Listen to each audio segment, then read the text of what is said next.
Assalamualaikum warahmatullahi wabarakatuh. Perkenalkan, nama saya Risma Apriliani.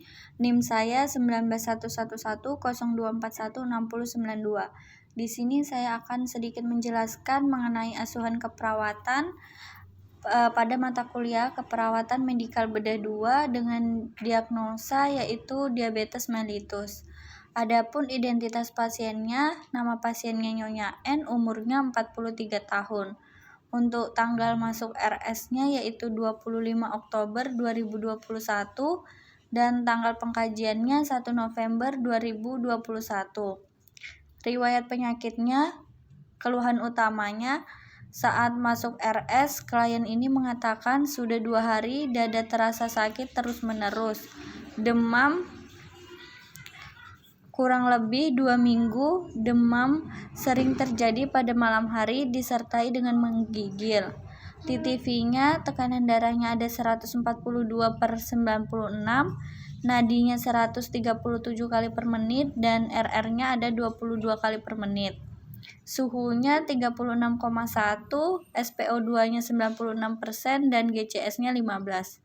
Saat saya kaji pada tanggal 1 November 2021, klien mengatakan sakit pada bagian dada, sakit kepala, klien mengalami demam dan batuk sudah 3 hari, serta klien mengatakan bahwa penglihatannya sedikit kabur, klien tampak lemas.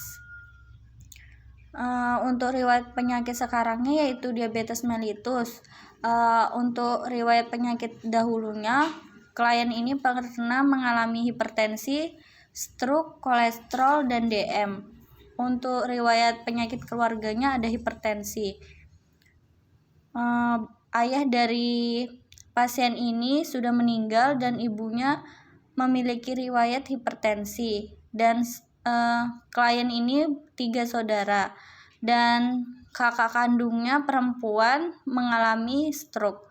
Untuk dari keluarga suaminya tidak memiliki riwayat penyakit. Pengkajian keperawatan neurosensori. Klien mengatakan bahwa penglihatannya sedikit agak kabur jika kadar glukosanya ini naik. Tandanya kadar glukosa naik. Sirkulasinya, tekanan darahnya 130/80, nadinya 90 kali per menit, RR-nya 20 kali per menit, dan suhunya 30,6 derajat. Untuk pernafasannya, klien mengatakan kadang sesak, dan juga pada saat dikaji klien ini nampak ngos-ngosan. Untuk nyeri atau ketidaknyamanan, klien mengatakan nyeri pada bagian dada. Klien nampak meringis. Untuk makanan dan cairan, klien mau makan tetapi porsi makannya berkurang.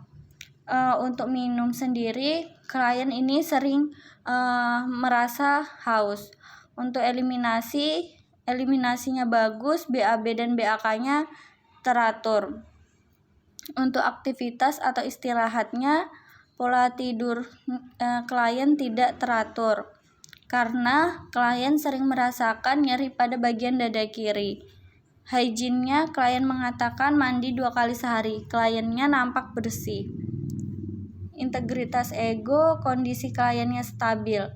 Untuk interaksi sosial, klien mengatakan suka berinteraksi dengan orang lain.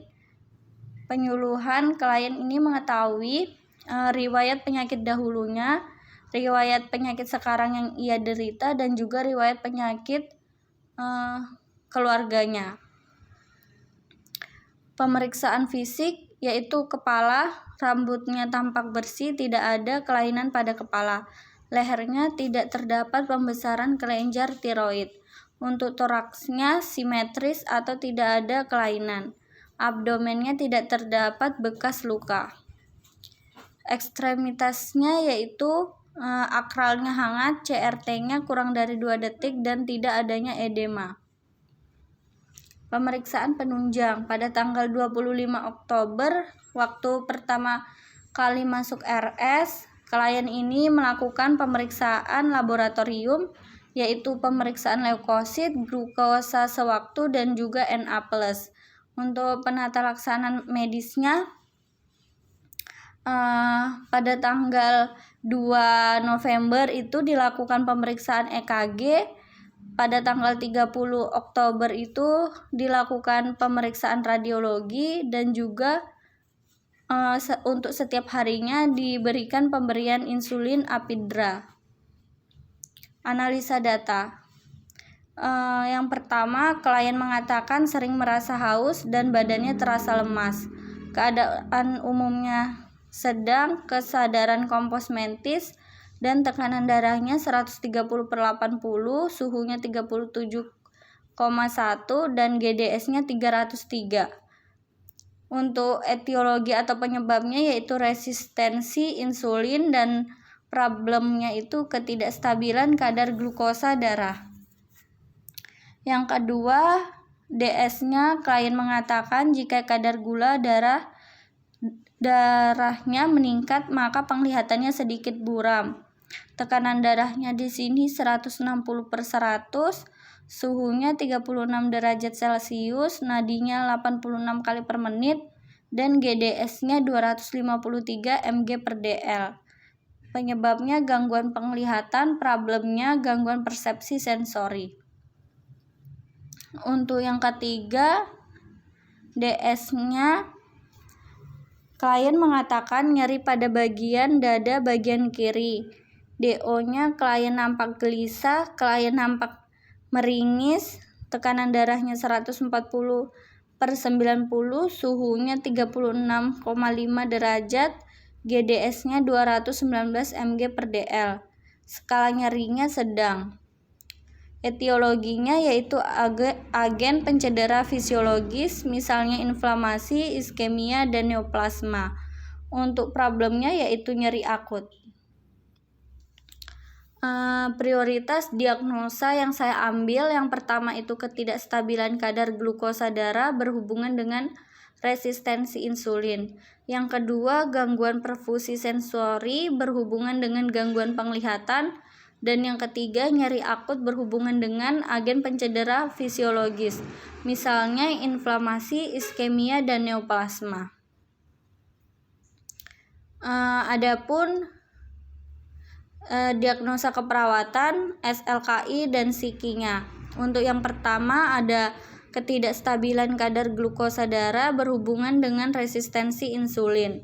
Untuk luaran utamanya ada kestabilan kadar glukosa darah. Ekspektasinya meningkat dan kriteria hasilnya pusingnya menurun, lelah atau lesunya menurun, kadar glukosa dalam darahnya membaik. Untuk luaran tambahannya ada kontrol resiko. Ekspektasinya meningkat, kriteria hasilnya kemampuan mencari informasi tentang faktor resikonya meningkat, kemampuan mengidentifikasi faktor resikonya meningkat, dan kemampuan melakukan strategi kontrol resikonya meningkat. Untuk psikinya di sini ada intervensi utama dan juga intervensi pendukung. Intervensi utamanya saya mengambil manajemen hiperglikemia. Tindakannya ada observasi, yaitu identifikasi kemungkinan penyebab hiperglikemia, dan juga yang kedua monitor kadar glukosa darah. Terapeutiknya berikan asupan cairan oral, konsultasi dengan medis jika tanda dan gejala hiperglikemia tetap ada atau memburuk. Edukasi, kita dapat menganjurkan kepatuhan terhadap diet dan olahraga. Kolaborasi, kita dapat mengkolaborasikan pemberian insulin. Untuk intervensi pendukungnya ada edukasi diet, yang mana tindakannya kita dapat mengidentifikasi kebiasaan pola makan saat ini dan masa lalu. Kita juga dapat mempersiapkan materi media dan alat peraganya, dan juga menjelaskan tujuan kepatuhan diet terhadap kesehatannya. Yang kedua ada gangguan persepsi sensori berhubungan dengan gangguan penglihatan. Luaran utamanya di sini ada persepsi sensori, ekspektasinya membaik dan kriteria hasilnya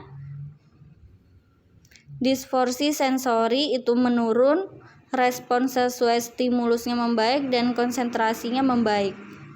Untuk luaran tambahannya ada fungsi sensori, yang mana ekspektasinya membaik, kriteria hasilnya, ketajaman pendengarannya meningkat, ketajaman penglihatannya meningkat, dan juga persepsi stimulus kulitnya meningkat. Intervensi utamanya ada minimalisasi rangsangan.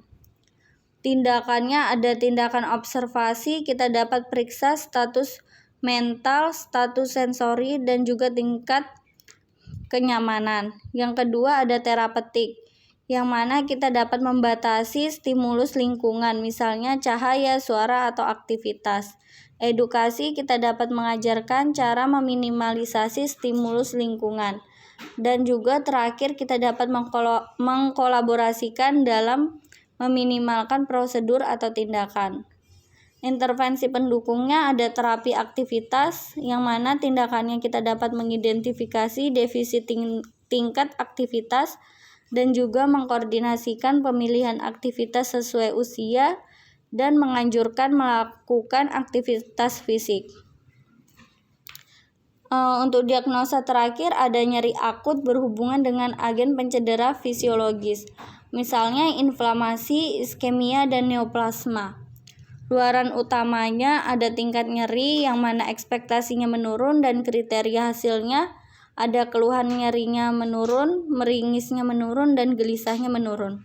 Untuk luaran tambahannya ada kontrol nyeri, ekspektasinya meningkat, dan juga kriteria hasil, kemampuan menganalisis penyebab nyerinya meningkat, kemampuan menggunakan teknik non-farmakologisnya meningkat, dan juga keluhan nyerinya menurun.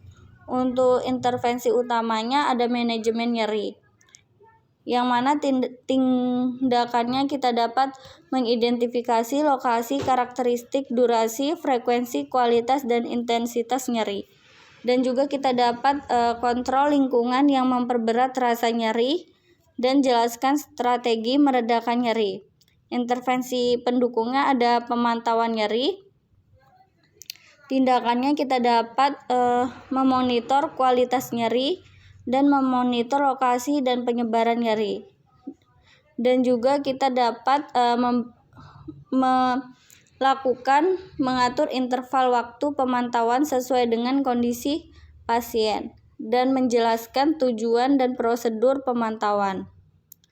Implementasinya di sini ada memonitor kadar glukosa darah. Evaluasinya, klien mengatakan mampu melakukan diet makan yang telah dianjurkan.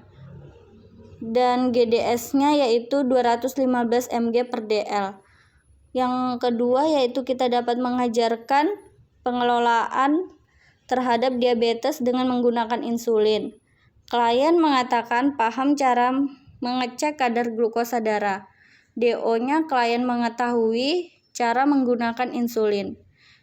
Implementasi yang kedua yaitu memeriksa status mental, status sensori, dan juga tingkat kenyamanan. Klien mengatakan apabila kadar glukosa darahnya terkontrol, maka penglihatannya tidak kabur. DO-nya klien mulai mampu mengontrol makanan sesuai dengan yang dianjurkan. Untuk yang ketiga, kita dapat mengidentifikasi faktor yang memperberat dan memperingan nyeri. DS-nya klien mengatakan apabila baring maka dadanya semakin nyeri, dan apabila klien mengatur posisi semivolar maka nyerinya dapat berkurang. DO-nya klien mampu mengontrol skala nyeri. Yang terakhir yaitu evaluasi, yang mana pada diagnosa pertama kita dapat S-nya yaitu klien mengatakan sering merasa haus dan badannya terasa lemas. O-nya kesadaran komposmentis, tekanan darahnya 130/80, GDS-nya 303 mg per dl, dan A-nya ketidakstabilan kadar glukosa darah.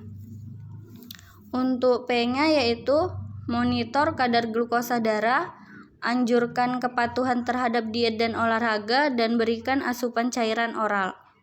Diagnosa kedua yaitu S-nya, klien mengatakan jika kadar glukosa darahnya meningkat, maka penglihatannya sedikit buram.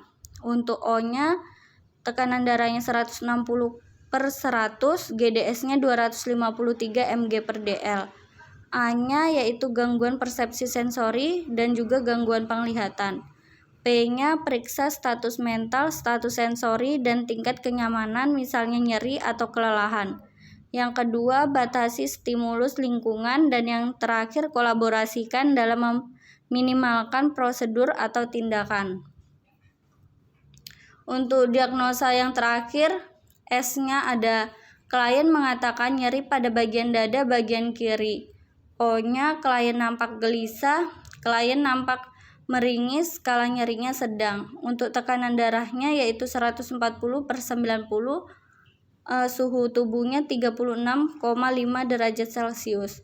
A-nya yaitu nyeri akut, dan P-nya identifikasi lokasi, karakteristik, durasi, frekuensi, kualitas, dan intensitas nyeri. Yang kedua, identifikasi skala nyeri, dan yang terakhir, identifikasi faktor yang memperberat dan memperingan nyeri. Mungkin itu saja yang dapat saya sampaikan, kurang lebihnya saya mohon maaf. Wassalamualaikum warahmatullahi wabarakatuh.